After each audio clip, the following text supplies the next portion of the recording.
그 내용의 배경이 설명되어지는 시편이 있습니다.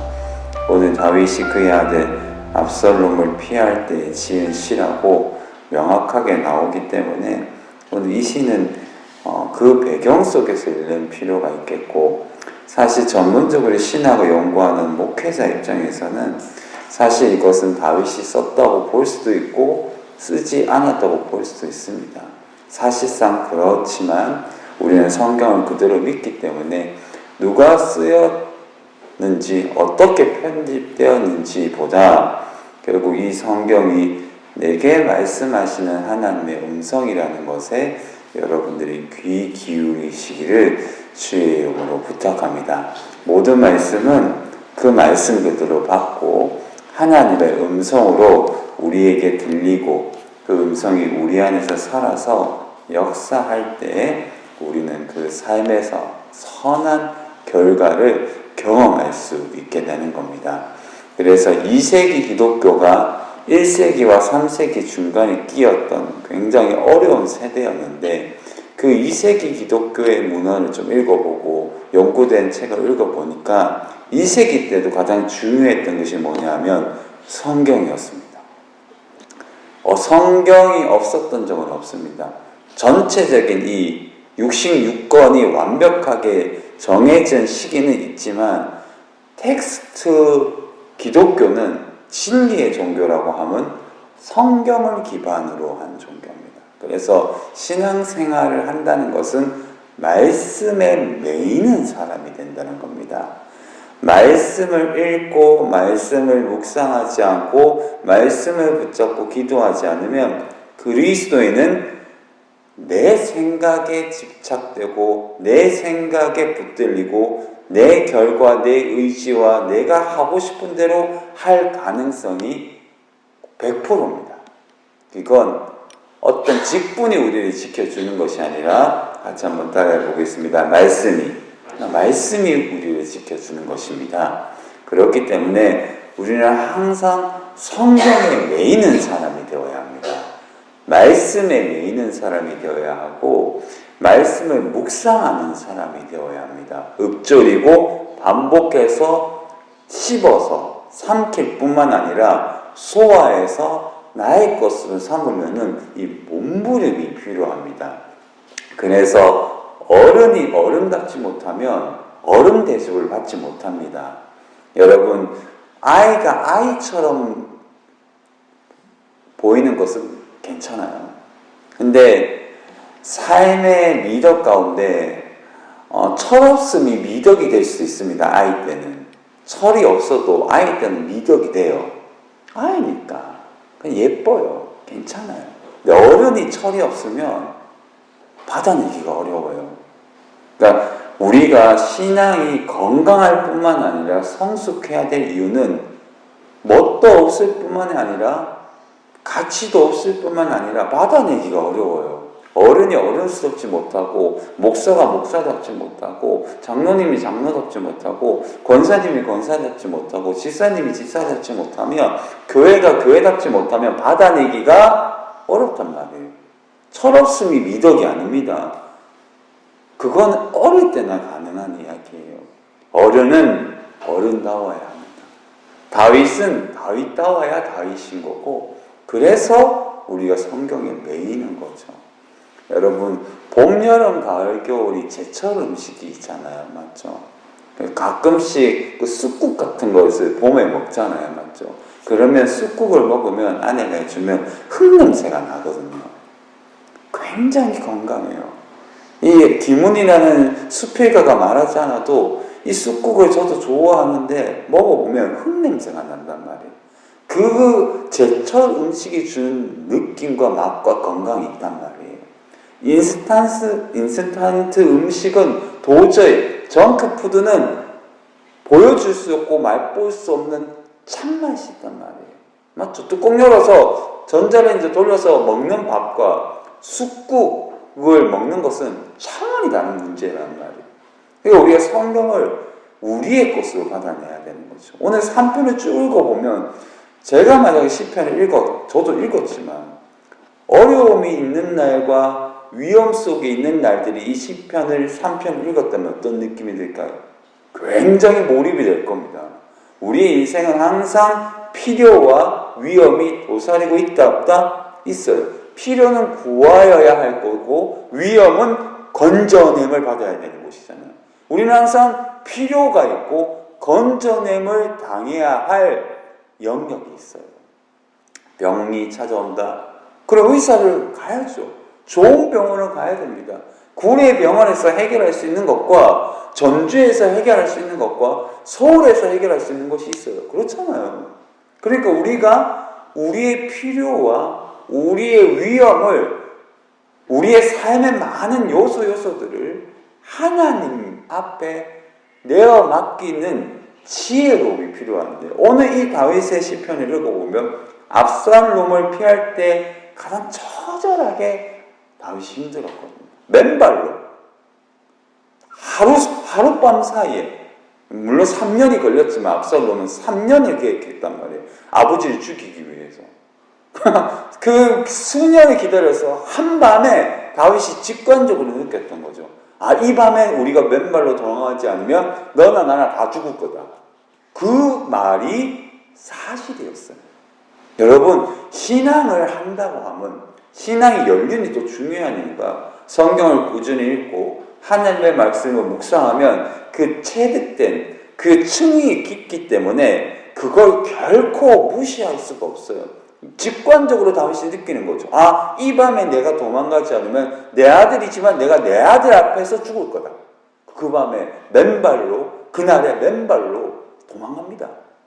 그 한날이 다윗을 살렸어요. 그러나 그 한날에 그 인생이 끝난 게 아니라 그의 인생은 다시금 하나님을 구하는 새로운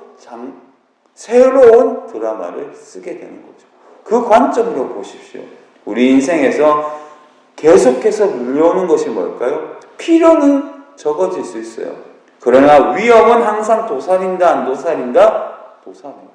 수많은 바이러스가 여러분들 앞에 있습니다. 많은 차들이 오고 갑니다.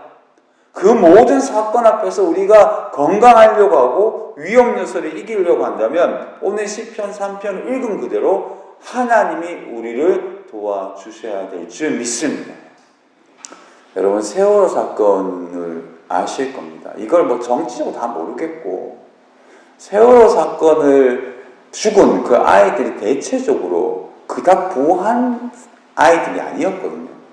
평균적으로 조사해 보니까 그 아이들이 받은 용돈이 12만 원에서 15만 원이랍니다. 그 아이들이 받은 용돈을 가지고 그 좋은 곳에서 재미있게 누리기 위해서 형아, 누나, 엄마, 아빠에게서 쌈짓돈을 받아서 가서 15만 원을 가지고 제주도에 가서 열심히 놀려고 했는데 그 인생의 완벽한, 진짜 웃긴 얘기는 뭐냐 하면 선생님 말 듣고 가만히 있었던 애들은 다 죽어버리고 선생님 말 듣지 않고 본능적으로 살아야 되겠다고 올라간 애들은 살았단 말이에요.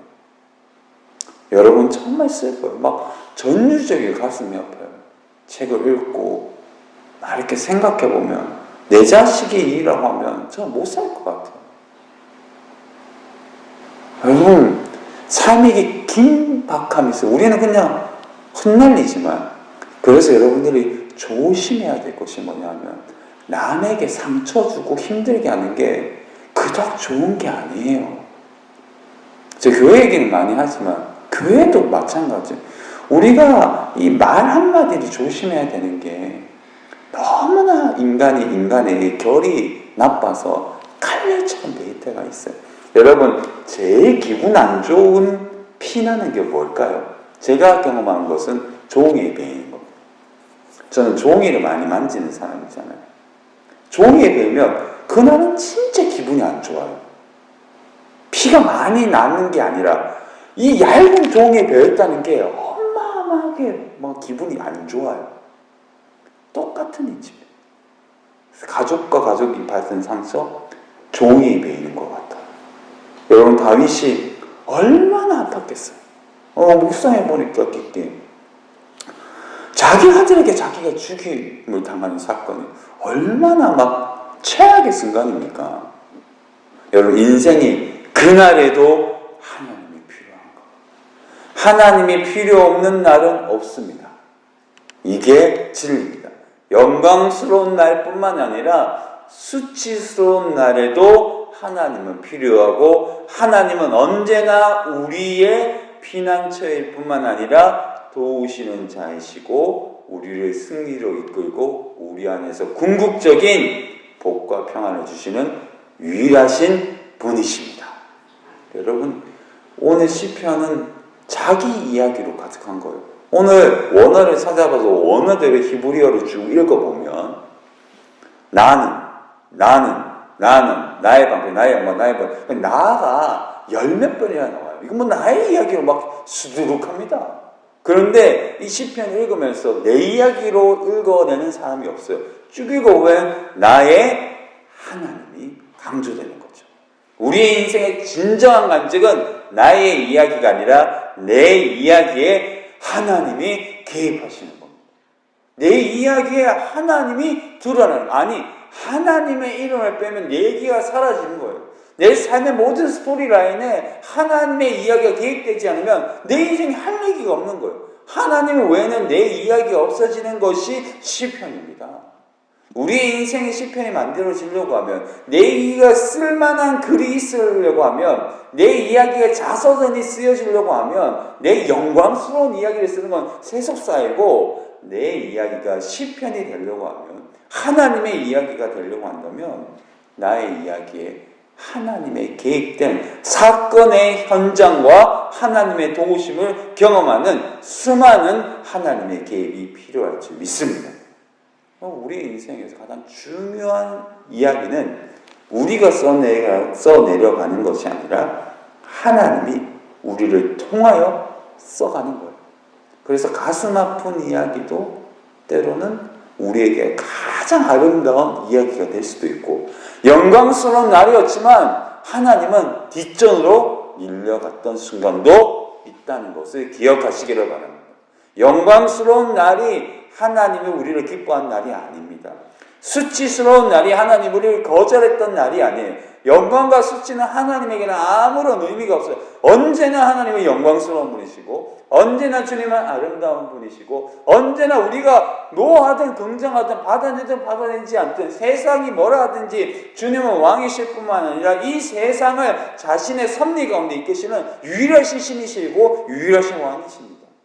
근데 그 왕이 우리 안에 계시고 우리의 이야기에서, 나의 이야기에서 우리의 이야기로, 우리의 이야기에서 하나님의 이야기로 전환되는 역사가 있을 때 하나님은 우리의 질그릇 같은, 깨어진 그릇 같은, 이 패망할 수밖에 없는 한계가 있는 그 인생을 하나님은 들어서서 다윗처럼 양치기 소년에서 하나님이 이스라엘의 목자로 삼아주시는 거죠. 다윗의 정체성은 양치기 소년입니다. 스스로 그는 그 존재의 근원을 알았단 말이에요. 우리가 아무리 어떤 목사의 직함을 가지고 있고 뭐 땡땡한 모습을 가지고 뭐 대단한 것처럼 보여도 우리는 언제나 하나님 앞에서는 그저 비참한 피조물이고 하나님 앞에서는 부족한 죄인일 뿐입니다. 그 정체성을 가지고 살아갔을 때 우리는 칼빈이 자신의 마지막 유언대로 나는 비참한 피조물이었지만 나의 마음은 순수했다라고 말할 수 있는 사람이 되는 거죠. 칼빈이 언제 뭐 수치스러운 인생이었습니까? 이 끝부터 이 끝까지 열심히 살았던 사람인데. 그러나 다윗이 칼빈이 봤을 때도 자기 인생은 비참한 피조물이다. 하나님 앞에서는. 그러나 나의 마음은 순수했다. 이게 칼빈의 유언이었단 말이에요.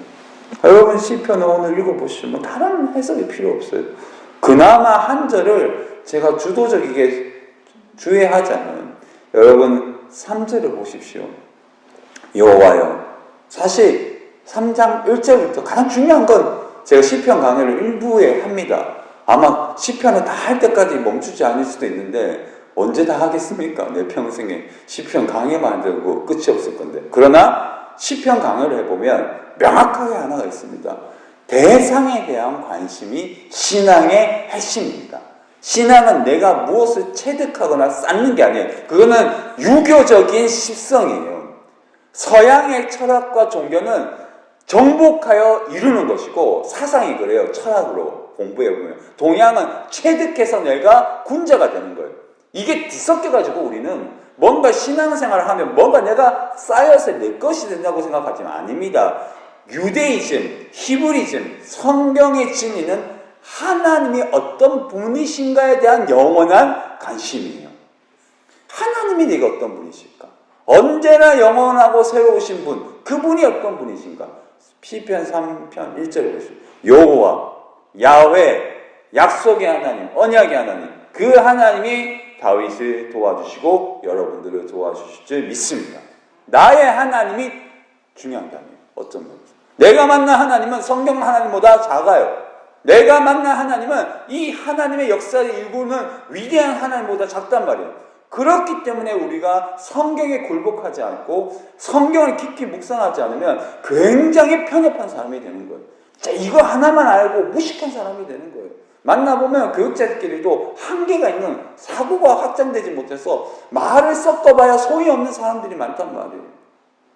한계가 있어요. 그릇이 작은데 말만 뭐 하겠습니까? 대화가 안 되는 거지. 여러분, 여호와라는 관심이 필요해요. 우리는 하나님에 대한 관심이 필요해요. 왜 우리가 성경을 읽어야 될까? 가면 갈수록 성경을 제가 많이 읽는 이유는 다른 게 아닙니다. 다른 책도 많이 읽고, 인문학 책도 읽고, 소설책 읽고, 온갖 책들을 다 읽는데, 결국은 성경을 읽어요. 성경만이 진리의 말씀이기 때문입니다. 성경은 그 자체의 읽음의 생명이 돼요. 어떤 책은 연구하고 발견해서 정말 전율 같은 문장이 있단 말이에요. 저도 그 문장을 번역해서 쓰기는 하지만 결국 성경은 진리이기 때문에 우리를 새롭게 하는 그 자체의 힘이 있을 줄 믿습니다. 성경을 읽으셔야 돼요. 성경을 씹어내야 됩니다. 성경을 저는 다독은 거의 다 했기 때문에 끝났고 정독을 하는데, 한 장을 읽으면 씹어먹는 듯이 1장, 만약에 제가 지금 사사기를 읽거든요. 사사기에 많은 주석들을 꽤 많이 읽었지만 새로운 번역책이 나오면 사서 읽고, 사사기를 실제로 그냥 성경으로 묵상합니다. 만약에 오늘 제가 기도원을 새벽 기도 때 저의 본문이거든. 목사의 신앙생활 가운데 기도원이 저의 본문이란 말이에요.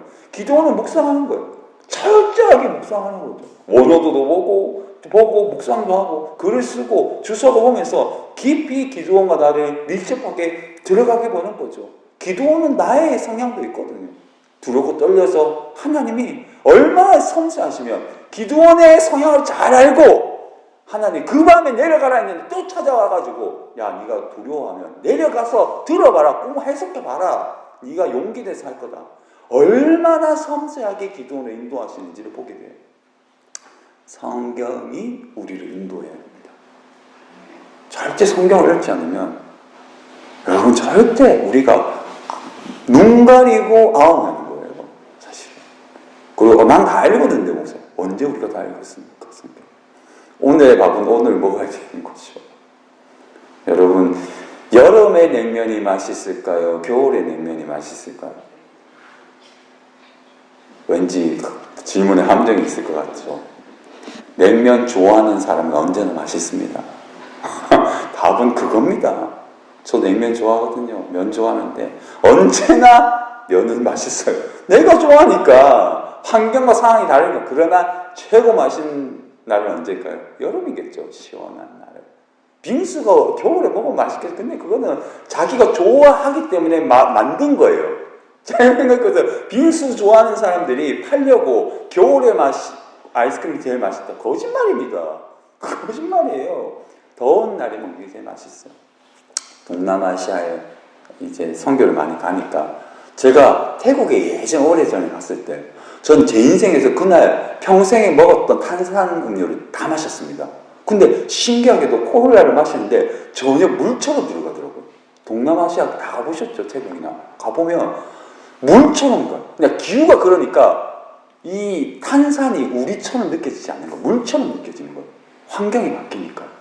여러분 절대 성경을 멀리 하시면 안 됩니다. 오늘 여호와여 주는 나의 뭐다? 방패라고 얘기해요. 여러분, 방패는 보호하는 거잖아요. 근데 원어를 읽어보면 방패는 사방을 보호하는 방패라는 뜻이에요. 일반 방패가 아니라 전체를 방어하는, 온갖 모든 사방을, 모든 어려움에서 우리를 도와주고 우리를 보호하는 방패라는 뜻이에요. 그 방패가 누구라? 하나님이라는 거죠. 우리의 앞의 문제뿐만 아니라 과거 문제뿐만 아니라 미래 문제, 지금 현재, 아니 우리가 생각하지 못했던 문제가 들어오는 그 시간에 아직 현상도 주어지지 않은 그 모든 일에서도 우리를 지키시고 보호하시는 분은 누구다? 하나님이에요. 하나님. 그래서 우리가 하나님을 우리는 깊게 의지해야 돼요. 하나님 의존 신학, 하나님을 절대 의존 신학이 개혁 신학이에요. 하나님을 절대로 의존한다는 것이 개혁 신학이에요. 은사 중심이 아니에요. 개혁 신학은. 개혁 신학이 왜 성경에 굉장히 몰입하고 문헌과 책에 몰입하고 책을 많이 읽어야 되는 신학이 개혁 신학인 이유가 뭘까요? 초월적 신비와 은사는 순간순간 도래해요. 근데 그게 중독에 가깝기 때문에 계속 사모하게 되고 현상적이기 때문에 굉장히 말초적이고 끌려요. 근데 텍스트가 없는 현상은 해석도 안 될 뿐만 아니라 오래 간다 못 간다? 오래 못 가요. 인격을 고쳐넣기가 어렵거든요. 은사는 주어지는 것이지 인격 안에 스며드는 것이 아니에요. 찌르면 피가 나옵니다. 어느 순간 쑥 내려놨는데 목사답지 않은 말이 나오고 장로답지 않은 말이 나오고 권사답지 않은 말이 나오는 이유는 뭘까요? 그의 내면이 아직 하나님으로부터 만진 바 되지 못했기 때문인 거죠. 이건 쑥 나오는 거예요. 그래서 안 되는 거죠. 그럼 그 한계에서 그냥 사는 거예요. 그냥 니나노 하면서. 근데 다윗을 보십시오. 처절하게 맨발로 도망가지만 그토록 어려운 순간에도 주님의 빛으로 위험을 이겨내겠습니다. 이겨나가요. 너무나 깊은 신앙이에요. 저는 그렇기 때문에 우리 모두가 다윗의 길을 걸어야 된다고 생각합니다. 여러분, 성경을 깊게 읽으십시오. 가능하다면 필사도 해보십시오. 성경을 묵상하십시오. 주님을 찾으십시오. 우리 인생에 영원한 도움이 되신 주님, 그 외에는 인생의 답이 없습니다. 하나님 아버지, 우리의 삶은 굉장히 어렵고 위험한 순간들이 많이 찾아올 때가 있습니다. 하나님, 우리를 지켜 주시옵소서. 우리 교회를 지켜 주시옵소서. 우리의 자녀들을 지켜 주시옵소서. 우리 인생을, 이 나라를, 이 백성을, 우리 자신을 지켜 주시옵소서. 예수님의 이름으로 기도합니다.